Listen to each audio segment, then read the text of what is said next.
guys, welcome to Crafters Autonomous. It's Amanda here. Thank you for joining me on this Tuesday. So for this week's TuTu, I put out a video over the weekend showing you guys how to clean pine cones, or not really clean them, but to help them open up more, get rid of bugs, bake the sap out of them. And now that we've got all these fun little pine cones, we've got to do something with them. So today we're going to be making a fun fall pinecone wreath.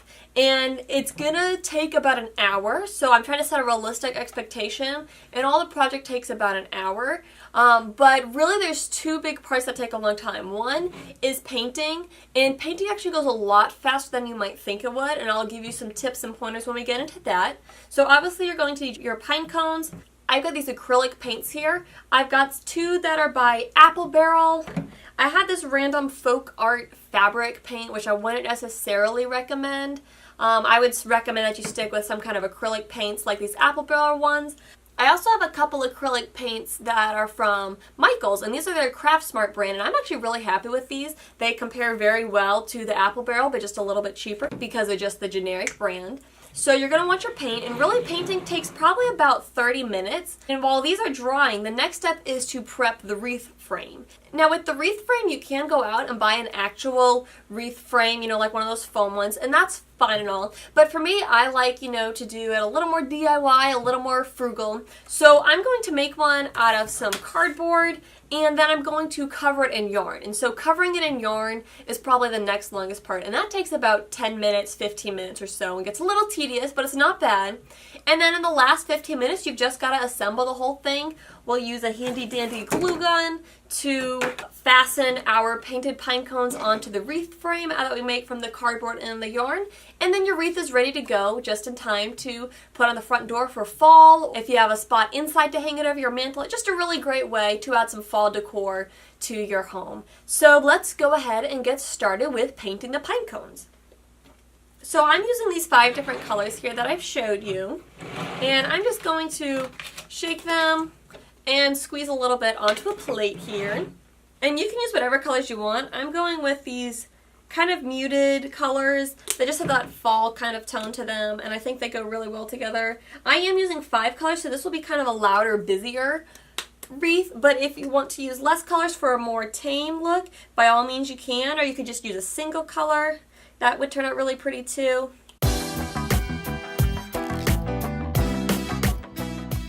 Alright, and I've got a little paintbrush here, but I'll go ahead and I'll start with the green so that way you can see it well.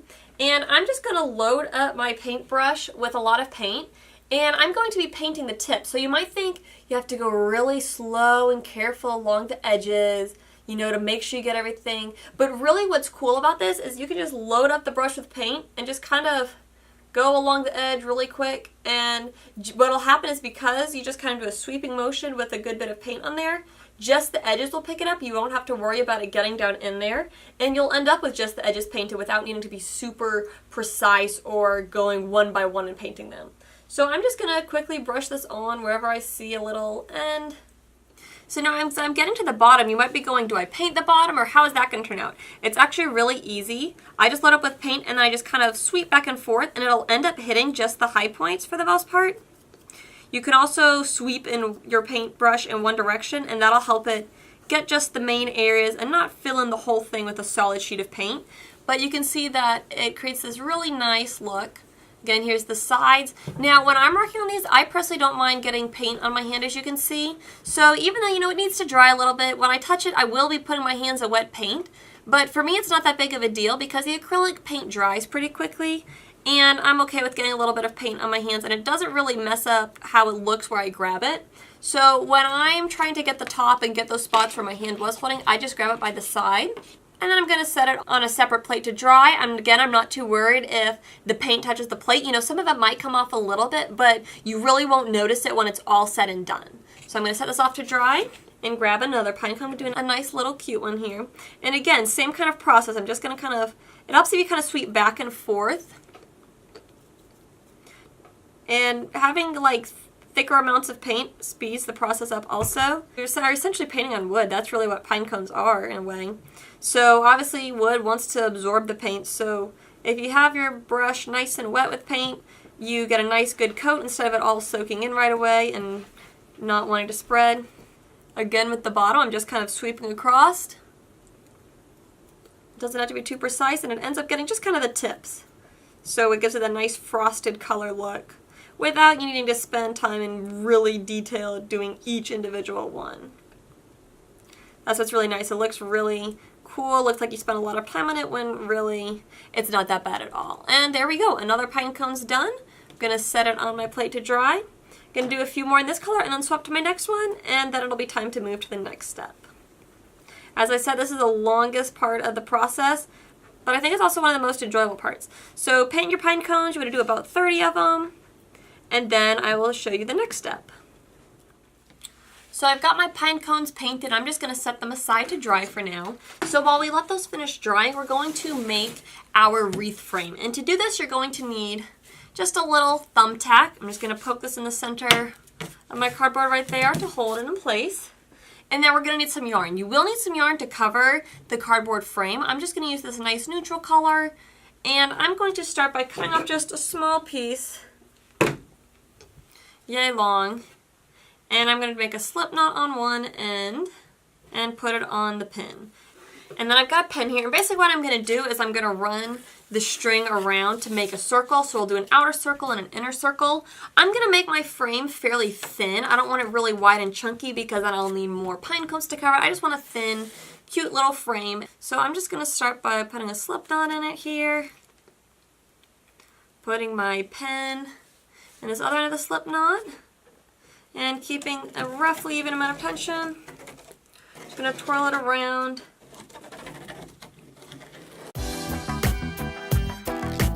You might notice that I have some gaps here. I'm just going to go ahead and cut this out as is, and I'll just fill those in by taping it together, but I'll get to that in just a moment. So even if you don't have a piece of cardboard, this is just from a box that I've unfolded. So even if you don't have a piece of cardboard that's, you know, one solid side that's big enough, you can always kind of tape pieces together and then we'll reinforce it later on. My next knot, I'm going to come in just a little bit and make it there. Yeah, this doesn't have to be precise, that's why I'm just using a pin, and piece of string. You could get a compass out and be really precise, but you don't need to be. And then I'm just going to cut out this basic shape with a pair of scissors. And since I've already got this little groove here, I'm just going to come right in here and start cutting around. So now I've cut my circle out. As you can see, it kind of came apart. I just tore it there because it was barely hanging on. So I'm going to grab some tape and just tape it together. And also, this doesn't have to look pretty at all. We're going to cover it with the yarn. Now, it is going to be bendy there, so I'm going to take some of these scraps that I had from cutting it apart, and I'm going to just tape these on right over there. And that's just going to strengthen and help the cardboard not bend so much in those spots. Well, that's good enough. I'll make this be the back just so that way the front will be a little bit flatter for when I glue them on. And now comes the most tedious part of this process. This probably will take you about 15 minutes, but we're going to wrap this whole thing in yarn. So to start, I'm just going to leave it attached to the big ball of yarn. I'm just going to tie my end on here, just a basic knot once or twice. And then I'm going to start passing the yarn through my ring here, my frame. So with this, I don't really have any good tips for how to do it. I've tried a bunch of different stuff while I've been working on it.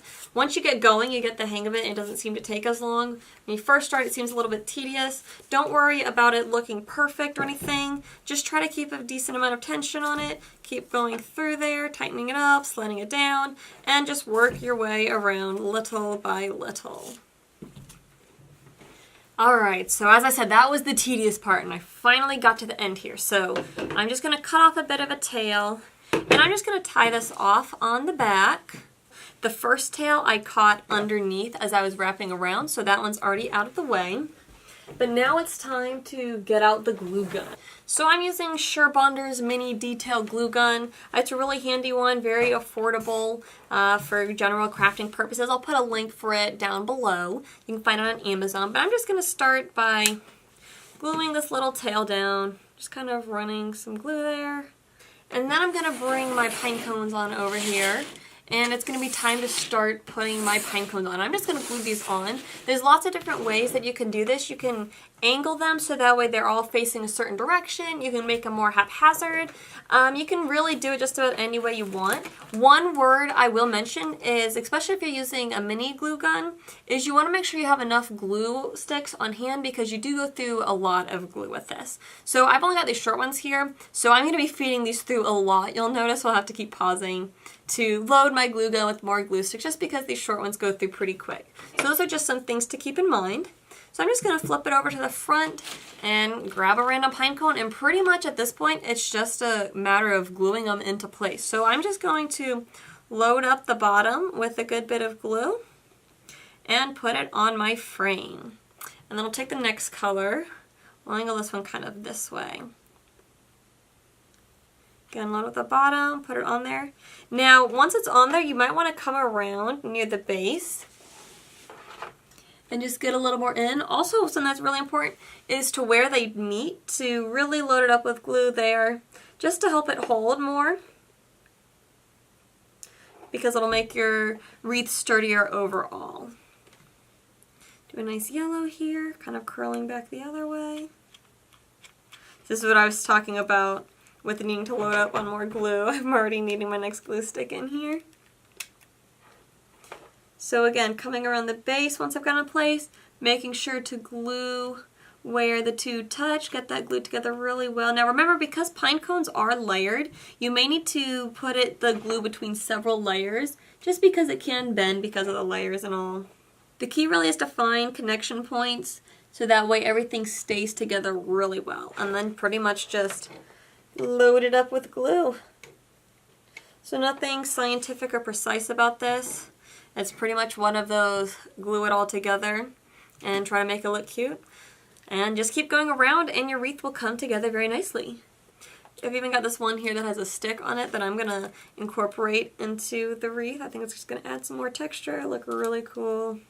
Now as you're going around, you will notice you'll get a lot of these cobwebby hot glue gun tails. So you may want to clean them off as you go, or you may just wait till the end and do a big final clean off. So just be aware of those and try to watch where you go with your glue gun, so that way you can minimize on how many tails you end up leaving. Alright, I finished gluing my pinecone wreath together, and here is the finished look. I think it turned out super cute. You can obviously make this different sizes. I had 6 left over, so in all I used about 22 on this one. So super cute, very easy. Like I said, it takes about an hour. There are some tedious steps in there, but for the most part it's a pretty enjoyable project. Great one to work on with a friend because it goes a little bit faster, then you can chit chat while you work on it because it's not super involved. So this is a great decoration to put up for fall. I'm going to probably hang this in my bedroom. This will look awesome on a front door, in a dorm room, anything like that. Just a nice low budget but very adorable fall decoration DIY. So I hope that you guys enjoyed this week's Tutorial Tuesday. I've got some more ideas on the way for fall and for Christmas, so I'm really excited about those. So make sure you subscribe. Click down there and subscribe so you don't miss any of the fun projects that I'll have coming y'all's way. But until my next video comes out, happy crafting! One last thing I want to mention, you might be wondering, how should you hang this? Well, I have a hook that's just a hook like this that goes over the door. And so what I did was I just ran a piece of string that's in matching yarn around the frame, just kind of went underneath the pine cones, tied a knot, slid the knot back behind the wreath where you won't see it, and then just hook it on right here. And when it's on the door, it won't be sideways. The door will make it stay straight. So that's just a really great, easy way to hang it up.